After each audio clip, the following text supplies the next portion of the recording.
Hello everyone, Assalamu alaikum. So welcome to our channel Physics with BKS. I am Dr. Babar, third year MBBS student.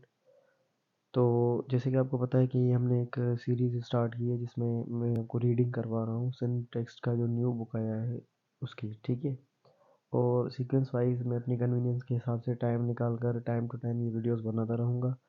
इस video के description में आपके पास link given होगा जो कि आप ग्रुप जो है ज्वाइन कर सकते हो। उसमें आप मुझसे क्वेश्चंस वगैरह भी पूछ सकते हो जो कि नॉर्मली उसमें कुछ स्टूडेंट्स ऐड हैं। और इस अपना न्यू सेशन के लिए मैंने अलग से ये जो है ग्रुप बनाया है, ठीक है।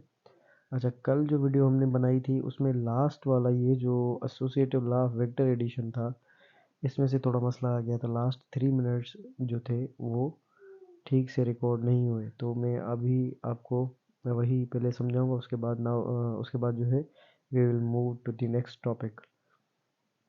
तो associative law of vector addition, associative law of vector addition, ठीक है। तो ये हमें पढ़ना है। The law states that sum of the vectors remain same irrespective of their order or grouping in which they are arranged. यानी कि associative का मतलब ये है कि अगर आपके पास कुछ वेक्टर्स मौजूद हैं, जैसे कि ये एक वेक्टर हो गया, इसको मैं नाम दे देता हूँ ए, और ये एक वेक्टर हो गया, इसको मैं नाम दे देता हूँ बी। और अगर इस तरह का कोई वेक्टर हो गया स्ट्रेट अपवर्ड, ये सी, तो अगर मैं इन तीनों को किस भी ऑर्डर में, ऑर्डर का मतलब क्या होता है, तरतीब, यानी कि पहले मैं इसको रखूं, मेरी मर्जी है, पहले इसको रखूं फिर भी मेरी मर्जी, इसको रखूं फिर भी मेरी मर्जी, यानी कि इनको कैसे भी ऑर्डर में ऐड करेंगे तो इनके रिजल्टेंट पर जो है रिजल्टेंट पर कोई फ़र्क नहीं पड़ेगा, ठीक है। और इस पे थोड़ा पीछे मैंने डायगोनल और रिजल्टेंट का आपको थोड़ा सा आइडिया भी दे दिया था। बाकी पैरेललोग्राम वगैरह ये थोड़ा बहुत आप जो है, जो हम बाद में मैं लेक्चर्स अपलोड करूँगा कुछ, उसमें आपको ये आइडिया हो जाएगा। तो यहाँ पर आपको एग्जाम्पल के तौर पर बोला गया है कि ए बी और सी आपके पास 3 वेक्टर्स हैं। अब ये कौन से हैं, ये है एक ए और ये वाला है बी और ये जो है वेक्टर ये है सी, ठीक है। अब इसको यहाँ से, अब देखो ए, ये B, head to tail rule के हिसाब से क्या था, फर्स्ट का हेड दूसरे का टेल, तो यहाँ पर ये हो रहा है। और यहाँ पर भी है फर्स्ट का हेड दूसरे का टेल, ये यहाँ पर भी हो रहा है। अब रिजल्टेंट हमें निकालना है। अगर head to tail rule apply करते हैं तो ए और बी को, अब देखो इसने क्या किया है, ए और बी का अलग से रिजल्ट निकाला है। ये एक इसके पास है ए और ये है अब इसके पास बी, और ये आया इसका रिजल्टेंट ए प्लस बी। रिजल्टेंट किस तरह से निकालते हैं, टेल टेल के साथ, हेड हेड के साथ। तो ये आ गया इसका रिजल्टेंट, यानी कि ये बीच में जो बना हुआ है ये इसका रिजल्टेंट है। एक बात तो यहाँ तक हो गई हमें क्लियर। अब दोबारा दूसरे की समझो। दूसरा क्या है कि ये जो बी है इसको अगर सपोज करूँ मैं, और ये जो सी है इसको, तो इसका भी रिजल्ट यहाँ से अगर मैं बनाऊँ तो बन जाएगा टेल टेल के साथ, हेड हेड के साथ, बी प्लस सी, ये बना हुआ है यहाँ पे। तो यही बात निकल के सामने आ रही है कि अगर आपके पास 3 वेक्टर्स हैं तो मेरी मर्जी है ए प्लस बी को पहले ऐड करूं और फिर उनका रिजल्टेंट जो है, जो रिजल्टेंट आ रहा है उसको मैं तीसरे वेक्टर यानी कि सी के साथ ऐड कर दूं, या मैं जो है बी और सी को ऐड करूं और उसका रिजल्टेंट जो है उसका रिजल्टेंट ए के साथ मिला दूं। बात एक ही है। इस प्रॉपर्टी को हम नाम देते हैं एसोसिएटिव लॉ, और ये वेक्टर्स की एडिशन की प्रॉपर्टीज होती हैं। अब आपको याद करने वाली चीज़ जो है वो कौन सी है, याद करने वाली ये चीज़ है कि आपसे कभी कभी सवाल इस तरह से पूछ सकता है कि वेक्टर लॉ ओबेज या वेक्टर लॉ फॉलोज, कि वेक्टर लॉ कौन सी प्रॉपर्टीज को फॉलो करता है। ऑप्शंस में हो एसोसिएटिव, कम्यूटेटिव, और बाकी दो तीन एक दो ऐड कर दे, और तो जो चीज़ें फॉलो हो रही हैं आपको जो है वो सिलेक्ट करनी है, ठीक है, और जो नहीं हो रही उनको छोड़ देना है। तो ये चीज़ थी जो हमसे मिस हो गई थी। अच्छा, और एक ये पेज थोड़ा नीचे चला गया है, एक जो है इसके साथ ये जो है सेम चीज़ लिखी हुई है यहाँ पर आपके बुक के अंदर। ये देखो, जो मैंने थोड़ी देर पिछले लेक्चर में आपको बताया था, ओ ए वाला मेथड, ओ बी किस तरह से निकालोगे, इसका रिजल्टेंट के इक्वल है, और ये किस तरह से ये आप निकाल सकते हो। अच्छा, अब देखो यहाँ पर ये जो है ना इसने बात क्लियर लिख दी है कि बी प्लस सी को मिला के पहले उसको ए में मिला दिया, फिर ए और बी को मिला के फिर सी में मिला दिया, बात एक ही है, ठीक है। अब आपके पास जो रिजल्टेंट होता है उसका मैग्नीट्यूड किसके इक्वल होता है। यहाँ पर ये जो है ना थोड़ा सा साइन वगैरह का चक्कर है, तो आपको मैं एक जनरल फार्मूला बता दे देता हूँ कि जो आप हमेशा के लिए जो है याद कर लें। वो फार्मूला क्या है रिजल्टेंट का, एक अच्छा वेक्टर क्या है।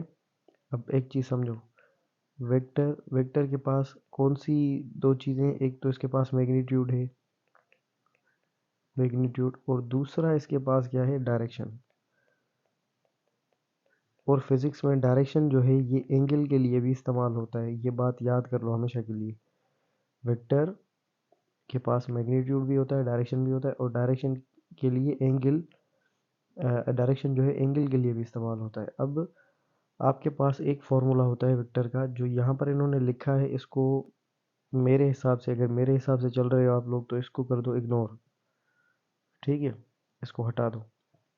फार्मूला आपने कौन सा याद करना है, फार्मूला याद करो आर इज इक्वल्स टू, और ये आर किसके लिए है, रिजल्टेंट के लिए, आर फॉर ये रिजल्टेंट, और ये आया formula under root A square plus B square plus 2ab, और यहाँ पर लगाना है कॉस थीटा। अब यहाँ पर ये प्लस लगानी है आपने, क्यों, क्योंकि याद कर लो जो भी हम एंगल लेते हैं इस फॉर्मूला में, वो होती है वेक्टर्स के टेल्स के दरमियान। अगर मैं आपसे सवाल पूछूं, ऐसे मैंने एक वेक्टर लिखा ए, और मैंने इस तरह से वेक्टर लिखा बी, अब इसके दरमियान ये एंगल कितना होगा, ये अगर टोटल ये कितना है 180, ठीक है। तो अंदाजे के तौर पर एक जो है इसको मैं लिख लेता हूँ, सपोज करो, चाहे हो ना हो, फिलहाल सपोज करो 120, ठीक है, 120 इसको सपोज कर लेते हैं। तो अब देखो, अगर मैं आपसे पूछूं कि इन ए और बी में, ए और बी के दरमियान में एंगल कितनी है, तो आप क्या करोगे, ये वाला जो वेक्टर है ना ए, जो वेक्टर ए है, इसको मैं अलग पेन से बना देता हूँ ताकि समझ में आए आपको।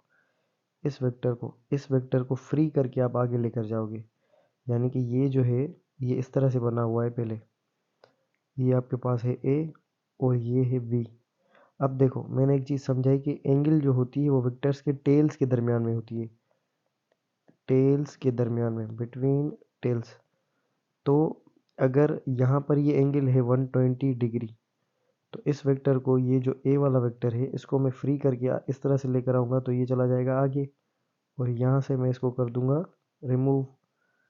तो अब देखो ये वेक्टर ए आ गया फ्री होकर, और इसके पैरेलल और इसके डायरेक्शन में अगर ये 120 था, तो ये रिमेनिंग कितना होगा, टोटल होता है 180, 180 में से 120 चला जाएगा, तो बाकी कितना बचेगा, बाकी बचेगा 60 डिग्री। यानी कि वेक्टर्स के दरमियान में एंगल होगा 60 डिग्री। तो यहाँ पर ये जो फॉर्मूला में रखोगे ना कॉस ऑफ थीटा, ये आपने वो एंगल रखनी है जो वेक्टर्स के टेल्स के दरमियान में हो। अब ये इतनी मैंने आपको कहानी क्यों समझाई है, क्योंकि जब आप प्रॉब्लम्स करते हो और उसमें लैंग्वेज इस तरह से लिखी हुई होती है कि वेक्टर्स, आपको पहली बात तो समझ कम आता है, जिनको भी, अगर आप कोई रिपीटर या जो इम्प्रूवर है, अगर वो मेरी वीडियो देख रहा होगा ना, तो उसको मेरी ये चीज़ें समझ आएंगी कि एमडी कैट में क्वेश्चंस किस तरह से आते हैं, और जब वो कोचिंग वगैरह में पढ़ते हैं तो उनको ये चीज़ें समझ क्यों नहीं आती। तो प्रॉब्लम्स की लैंग्वेज इस तरह से लिखी हुई होती है कि vector having an angle 120 degree, और हेड टू टेल रूल लग रहा है, फर्स्ट वेक्टर का हेड है, दूसरे का टेल है, तो वहाँ से ये आइडिया निकाल लो कि ये टेल्स के दरमियान में नहीं, ये हेड और टेल के दरमियान में है। तो आपने क्या करना है, इस तरह से ग्राफ में बनाकर एक वेक्टर को फ्री करके, और टेल की एंगल जो है दोनों दरमियान की जो टेल में एंगल है वो आपने निकाल लेनी है इस तरह से, ठीक है, और इस फॉर्मूला में आपको पुट करनी है। फॉर्मूला कौन सा है, ये फॉर्मूला है आपके पास R is equals to under root A square plus B square plus 2ab cos of theta, और यहाँ पर प्लस ऐड करना है। अच्छा, दूसरा इसका एक और फार्मूला होता है जिसमें यहाँ पर माइनस होता है, लेकिन उसको छोड़ दो, आप आपके काम का नहीं है, और खामखा अपना दिमाग भी जो है वो ज़्यादा मत इस्तेमाल करो, मतलब इस्तेमाल करो लेकिन जहाँ पर ज़रूरत हो। ये फार्मूला याद करो, इसको मैं स्टार लगा देता हूँ, याद करने वाला फार्मूला। और एक चीज़ याद करो, ये प्लस यहाँ पर लगानी है और ये प्लस लगानी है और एंगल कॉस थीटा रखना है। कॉस 90 माइनस थीटा नहीं रखना, ठीक है। कहीं कहीं पर एक कॉस 90 माइनस थीटा लिखा हुआ होता है, वो वेक्टर के हेड और टेल के दरमियान में एंगल होती है। यहाँ पर ये प्लस हमने जो लिखा है और कॉस थीटा लगाया है, इसका मतलब ये है कि एंगल जो है वो टेल्स के दरमियान में है। अब जितनी कहानी सुनाई उतनी समझ लो, ज़्यादा इसको जो है कॉम्प्लिकेटेड मत करना और ज़्यादा जो है इसको मत लेकर जाना, अपने कंफ्यूज मत करना खुद को, ठीक है। सिंपल सिंपल तरीके से इसको रखो। जिसको अगर समझ ना आया वो रिपीट कर ले वीडियो को पीछे करके। अच्छा, और दूसरा क्या है, एक रिजल्टेंट बाय कोसाइन ला। अच्छा, ये जो मैंने रिजल्टेंट वाला फॉर्मूला लिखा ना, इसको हम कोसाइन ला भी बोलते हैं। कोसाइन, इसको हम इसको हम कोसाइन ला भी कहते हैं, ठीक है।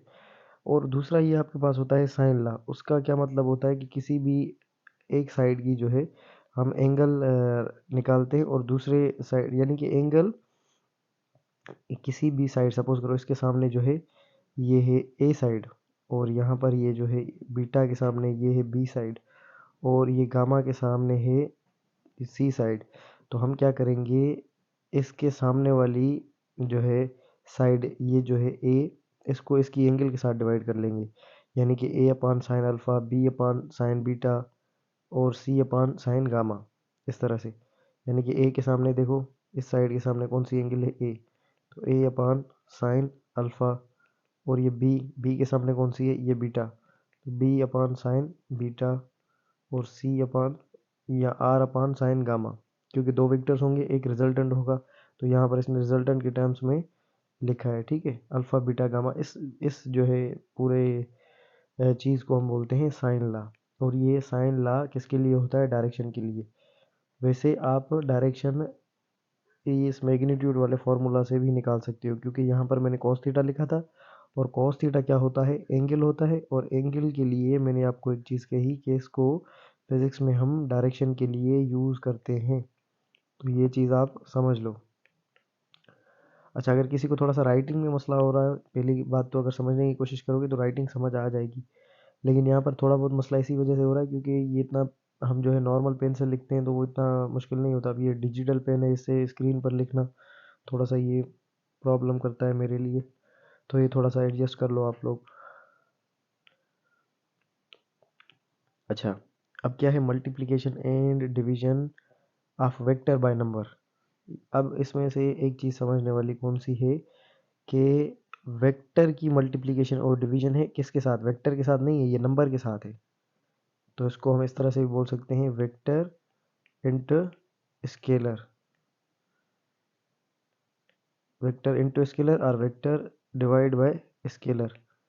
स्केलर मीन्स सिंपली नंबर होगा, यूनिट होगा, और उसके पास कुछ और चीज़ नहीं होगी, या नंबर होगा, ठीक है। वेक्टर के साथ नहीं है, बस ये समझ लो।